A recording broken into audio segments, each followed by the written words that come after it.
Welcome to Building Solid Foundations Radio. This is Steve Matley, your host. We are on KCAA Radio, 1050 AM, 102.3 FM, 106.5 FM. And you can catch us on your favorite podcast platform, including iHeart, Spotify, SoundCloud, Google, Apple, and others. Well, I have a special show for you today with our guest, Kalani Cruetzburg. Kalani is the founder and CEO of ADU Geeks. And if you don't know what an ADU is, we're going to talk about that without further ado.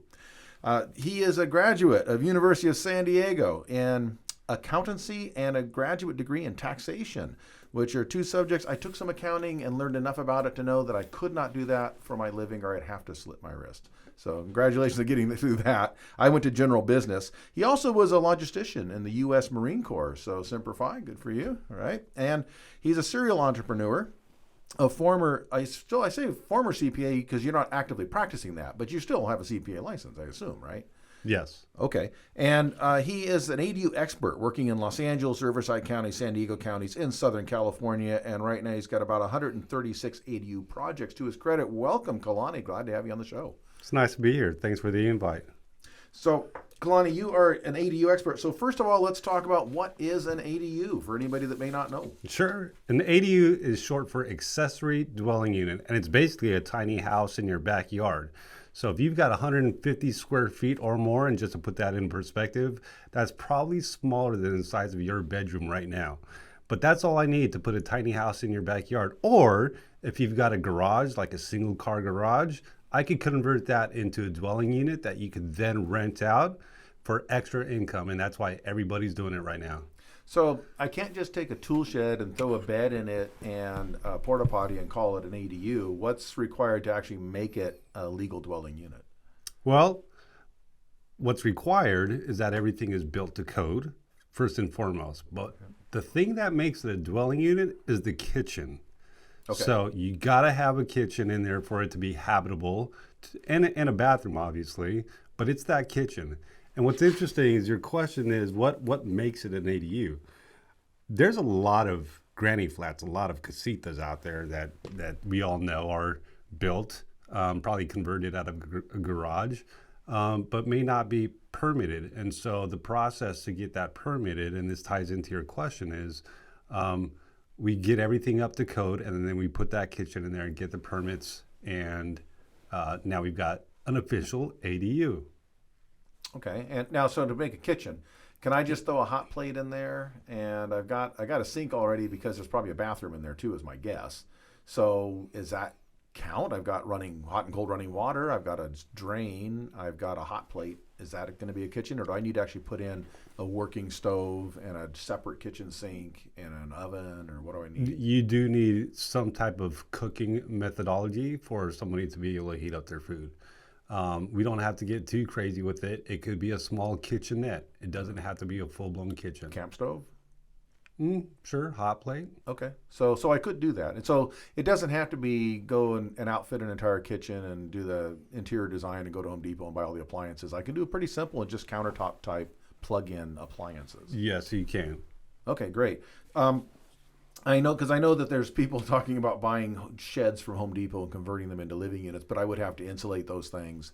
I'd have to make sure they had some kind of a permanent way to fix them to the ground so they're not going to blow over or fall over in an earthquake or something like that. That's right. It needs to have a permanent foundation.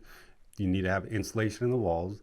The wires need to be thick enough, properly stapled, all these things. That's what makes it to code. But that's what you're not going to get with those 120 square foot sheds outside of Home Depot. Okay. So we define what an ADU is. So what's ADU Geeks? ADU Geeks. We started this company about 2 years ago, as of today, January 2020. It's a network. It's a team of folks who came together at a table and decided, you know what, we're going to take all of our skill sets, put it together, and develop a streamlined process for homeowners to follow and make their ADU vision come true. So what do I mean by that? When you do an ADU project, you got to go through the design phase. You either need an architect, a draftsman, or designer. And then after that, you've got to get the permits, and that's a whole separate process by itself. And then you've got the construction piece. Well, if you're not careful, most of these homeowners have no idea where to start with the ADU project. And so what we did was we developed this process. We made it super easy for the homeowner to understand, and we hold their hand through the process. I came up with this company as a result of my own personal experience trying to put a tiny house in my own dad's backyard, and it was a train wreck of an experience. Okay, so this is one of those cycles where good decision making comes from experience, which comes from really bad decision making.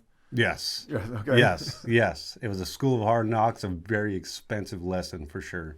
And what I did was exactly what anybody else would have done. I called an architect and I said, hey, I want to put a tiny house back here that I could rent out. And got told a great story. Just put $1,000 down and we'll get started for you. Before I knew it, every week I was getting a phone call. Hey, we need to do soil study. Hey, we need structural engineering. Hey, we need this, that, and the other. And every time I got that phone call from the architect, it cost more money. And before I knew it, I was in a project that I had no business being in. And I remember asking the question like, man, how long have you been a designer? How come you didn't just tell me this from the start? Because I would have never did the project. Well, in the spirit of trying to save my dad's project, I picked up the books, I picked up the regulations, and this is where that experience as a tax CPA comes into play, because I found those regulations and I totally geeked out about what the opportunity was. I realized these tiny houses they're actually called ADUs, and this is what ADUs offer, and this is how easy it is. Now, not all ADUs are tiny homes, though. You can have ADUs that are not tiny homes, because that has to do with the square footage, right? Well, actually, if we're going to get down into the nitty gritty of it, tiny homes are actually tiny houses on wheels.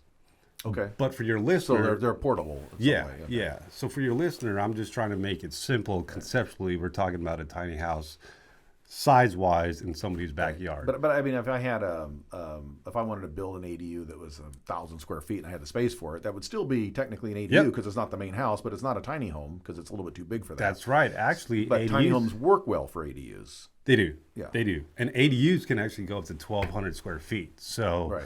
That's a huge house. I did one of those on It's a whole separate house. Yeah, 3-bedroom house. Easily. Okay. And so some people, if you have an acre of land, you could have a second actual home on there if you want, and that would be because an accessory unit is anything that's not the main house, and it could include a tool shed or a workshop or something like that. An accessory dwelling unit means it's legally livable in, unlike another accessory unit that might be for storage. Yeah, it's legally livable, but the key word is it's accessory. It's accessory to something. So usually there's a main house, a single family residence, or it's a multi-unit lot, because multi-unit lots you're allowed to have ADUs as well. Right. Okay. And because accessory means you didn't subdivide the lot and put a separate house on 2 different taxable parcels, because then each one of those is a primary house. This is actually on the same taxable parcel. Yes. Right. Right. One of the intricacies about the ADUs is an ADU can never, ever be separated from that existing single-family residence or multi-unit. Can't be sold separately, none of that stuff. Right. It comes as a package. Yes. Package deal. Okay. It'd be no different than trying to sell a house and then sell the garage separately. It just wouldn't work. Okay. Now, I mentioned you have 136 ADUs in progress. Or completed already. So how does that lay out? You've got 136 already built and rented, or 136 including what's in construction right now? Great question. Actually, as of today, I'm at 142. So that went up. Okay. Yes. Good for you. But that means we've got 142 ADU projects somewhere in the pipeline, whether they're being designed, permitted, or currently being built, or completely done, finished, and rented out. Okay. And that's a lot, considering you mentioned you started this when? 2 years ago. 2 years ago. That's very prolific. So you didn't just do one thing and figure maybe I'll slowly grow this thing. You went for it. You put it together and found a system that worked and just started really pumping these things out. Well, I got to give credit to my team. I got really good designers that work with me, and each of my designers is cranking out 4 or 5 set of plans a month. And so we've developed a streamlined system that just makes it manageable for everybody. Okay. But I also have to credit the market. This ADU situation, it's created a real estate boom. That's my judgment. It has, and it's actually created a solution to what do we do with people that can't afford homes and we have no place to put them, because it's still growing. Even here in Southern California, despite the rumors you hear nationally that everybody's leaving California and the last one out is going to turn off the lights, it's still actually growing here. There's still more people that need homes than we have homes available for them. And the ADU creates at least one solution for people that can live in a smaller space. It gives them a place to live. That's right. And smaller space is key. So here in the San Diego market, as for an example, or all of Southern California, there's a renter for every door guaranteed. The second you're done with your ADU, the following week you've got a tenant. Oh, yeah. Guaranteed. Yeah. And there's probably 2 or 3 fighting over it. Right. So you're going to get max rent for it. But the thing that's creating this boom is the fact that it's so easy to do. Money's easy to come by to finance these projects. Lots of agencies have waived permitting fees, made the setbacks a lot more relaxed, giving you a lot more space in the backyard to build. So homeowners who otherwise couldn't afford to do a project like this, all of a sudden they can afford it, and everybody, I would say 99% of my clients are doing ADUs to rent out and create that monthly cash flow. Which offsets what they have to pay to be in their home. So you put the money into it, and then not only you're recovering the money you put into it, but it's actually helping you pay your mortgage on your own home, so you're living for less expensive, which if you live in Southern California, that's a big deal because it is not cheap to live in Southern California.